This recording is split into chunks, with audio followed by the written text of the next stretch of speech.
So now I will chant the Gayatri Mantra. Please follow. Chant after me. Om Bhurbhuvasvah Tat Savitur Varenyam Bhargo Devasya Dhimahi Dhiyo Yo Nah Prachodayat. Om Om Bhurbhuvasvah Tat Savitur Varenyam Bhargo Devasya Dhimahi Dhiyo Yo Nah Prachodayat. Om Om Bhurbhuvasvah Tat Savitur Varenyam Bhargo Devasya Dhimahi Dhiyo Yo Nah Prachodayat.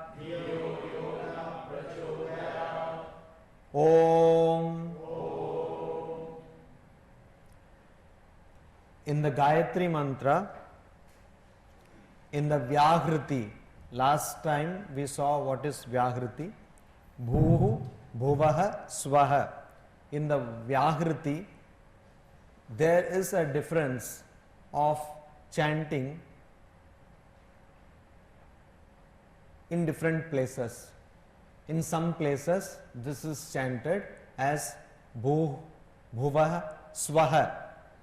In some other places, it is chanted as Bhu, Bhuvaha, Suvaha. Both are correct. So you can chant either way. But whatever way you are following, please stick to one pattern. Now a fast recapitulation of what we saw last time. Gayatri Mantra. What is the meaning of the word Gayatri? As given by Nirukta, the root means to praise or to pray, stuti. And then we saw that Brahma had problem with two demons in the beginning of creation, and he also had to chant Gayatri Mantra. Then Gayatri also means a meter, but in this mantra the first line has only 7 syllables as opposed to 8 syllables which should be there in every line or pada of this chandas or meter.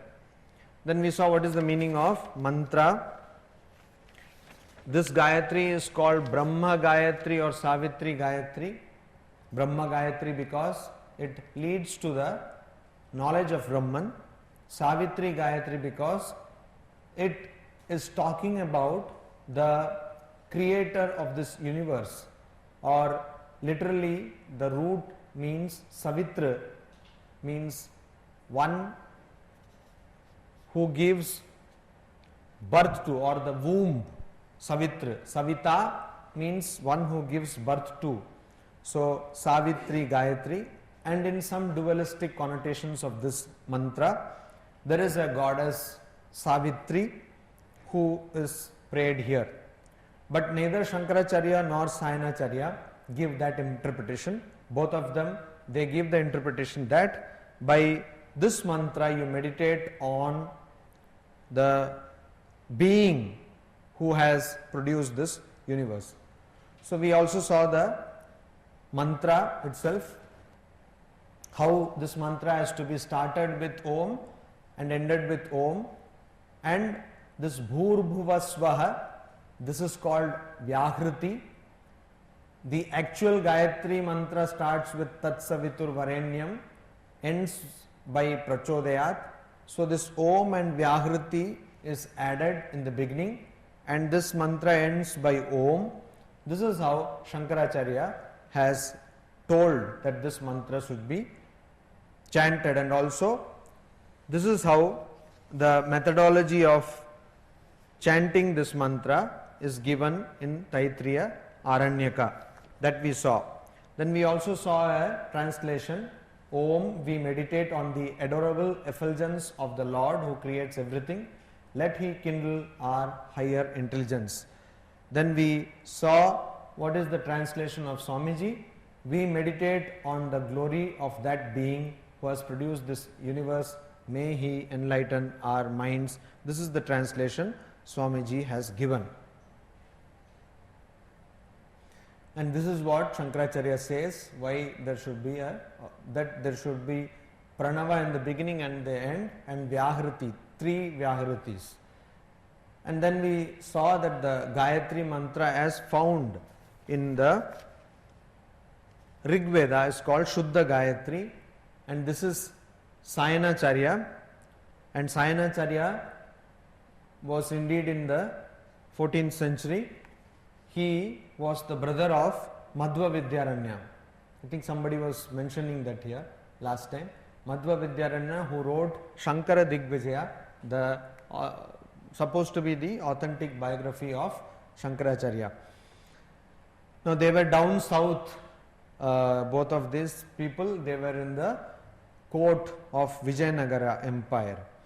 Now he gives in his commentary on the Rig Veda, commentary on the Gayatri Mantra, that also we saw. Sri Ramakrishna says that the Sandhya merges in Gayatri, the Gayatri in Om, and Om in Samadhi. This also we saw. Then we came to the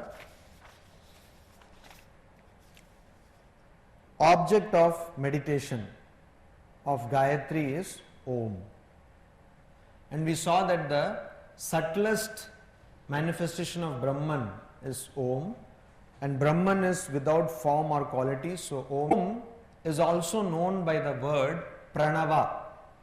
It is known by the Sanskrit word Pranava. What does this word Pranava mean? Pranava is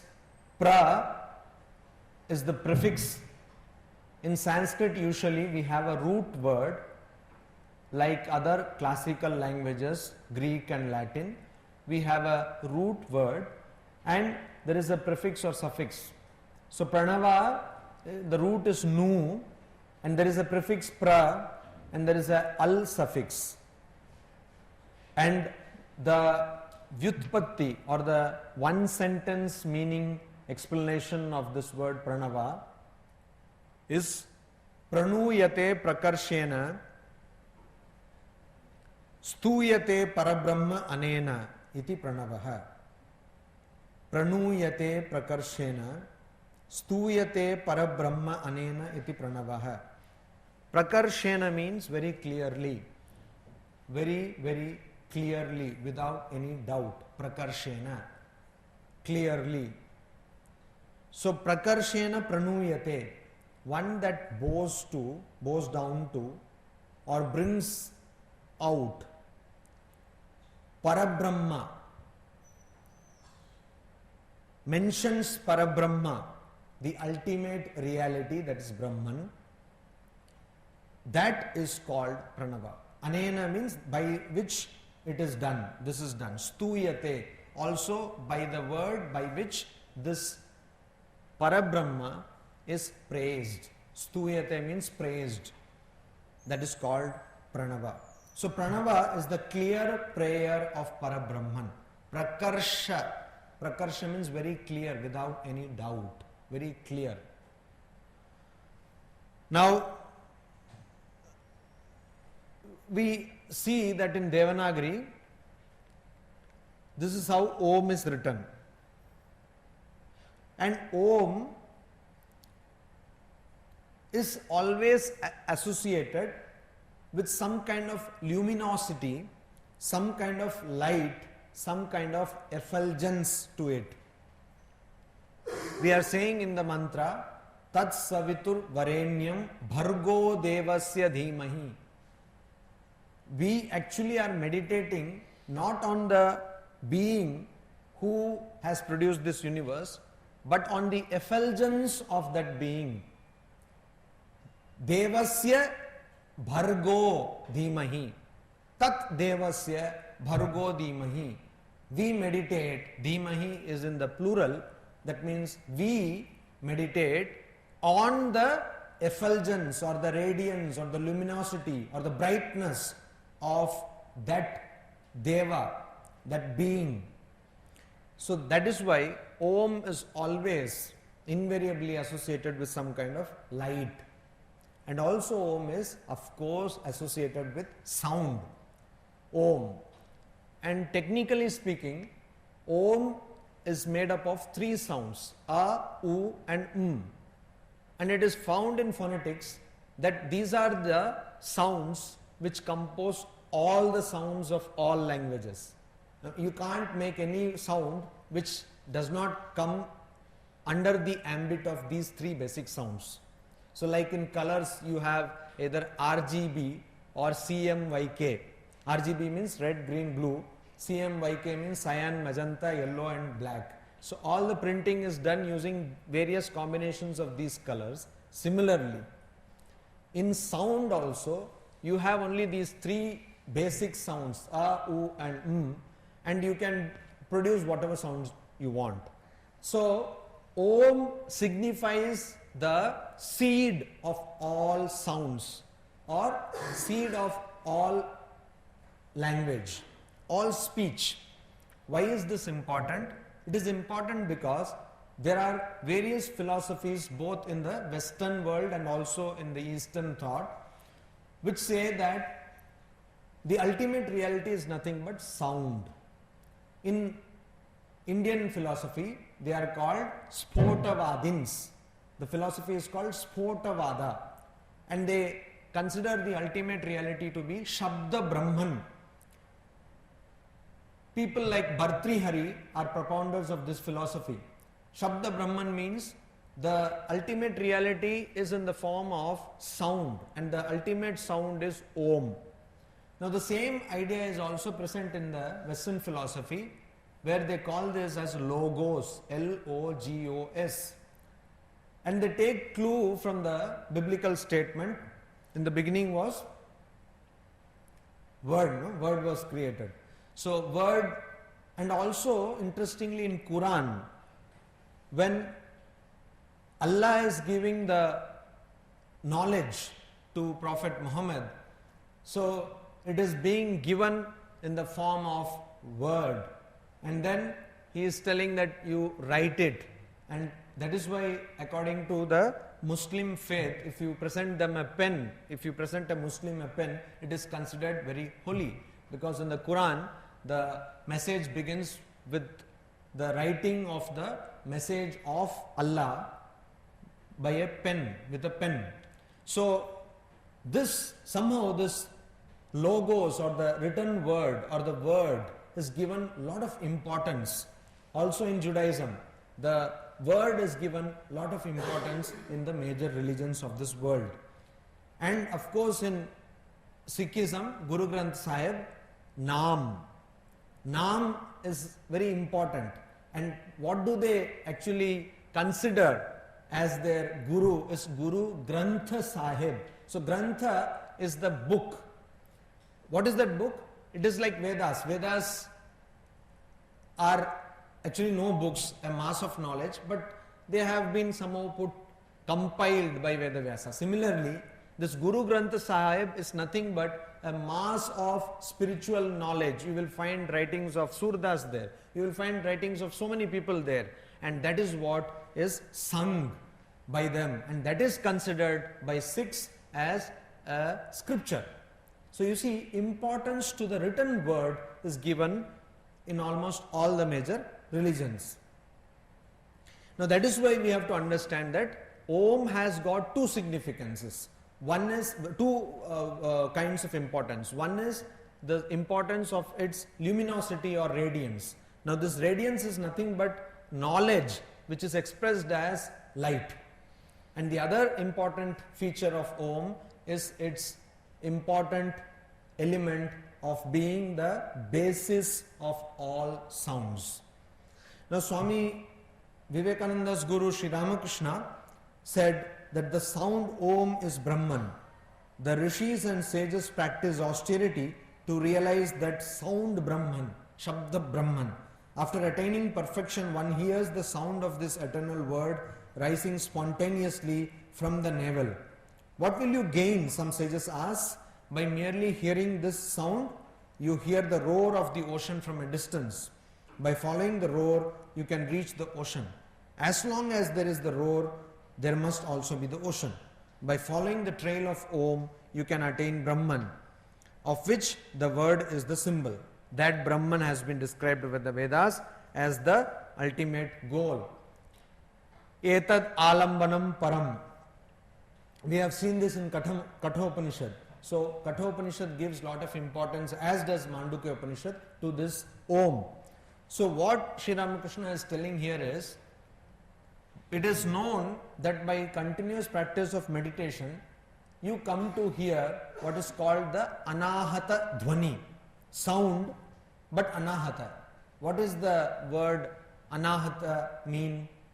What does the word ahata mean? Ahata means struck. So sound is always produced by the striking of two things. Is it not? Yes.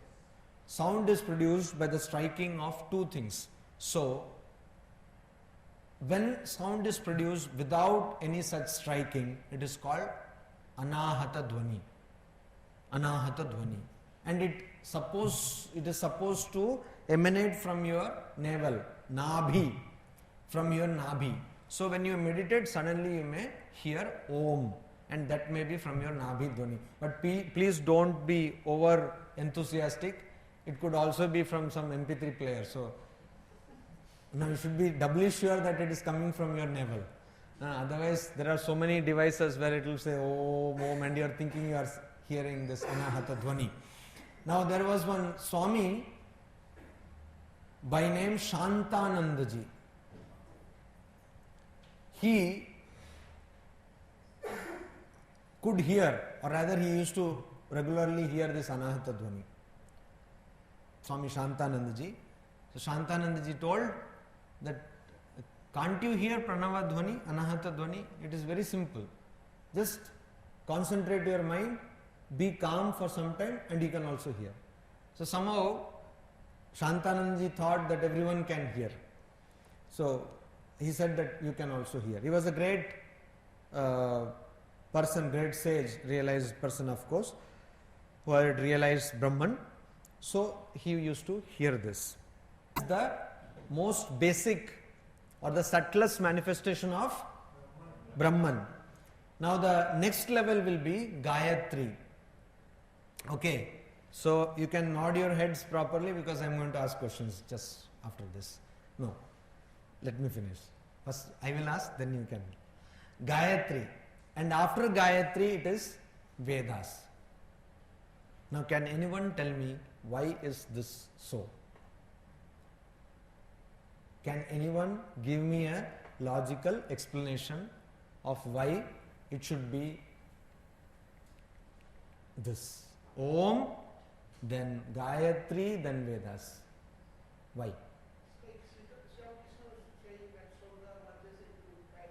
He is saying, but what is the logical explanation? More?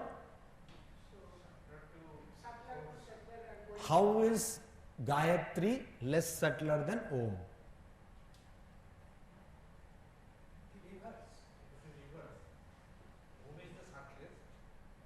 How is Gayatri more subtler? Yeah, it is correct only. I told less subtler than Om. How is Gayatri less subtler than Om? I was correct only. It is less subtler, more gross. How is Gayatri less subtler than Om? Yes? And Om is not. I said Om is the subtlest manifestation of Brahman. So when Brahman manifests, already duality has come.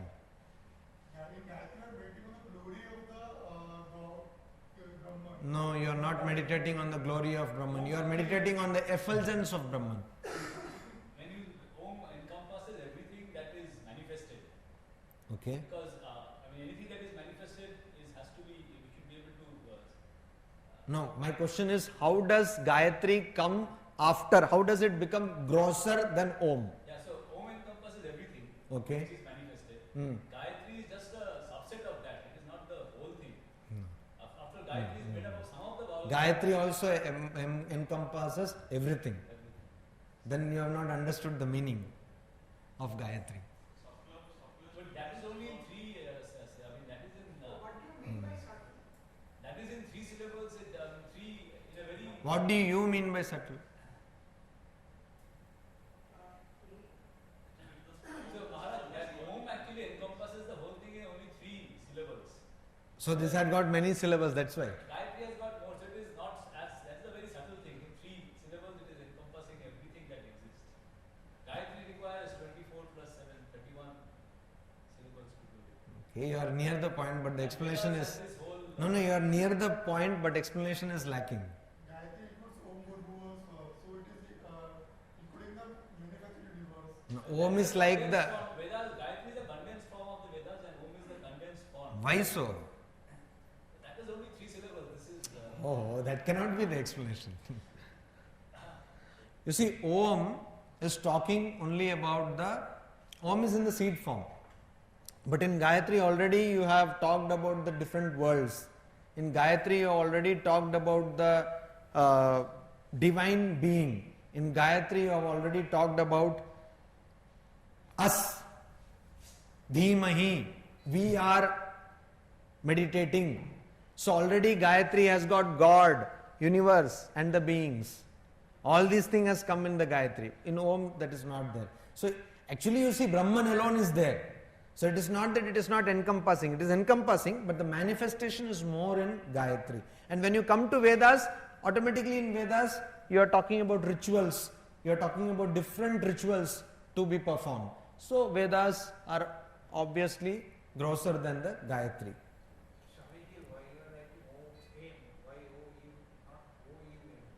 AUM.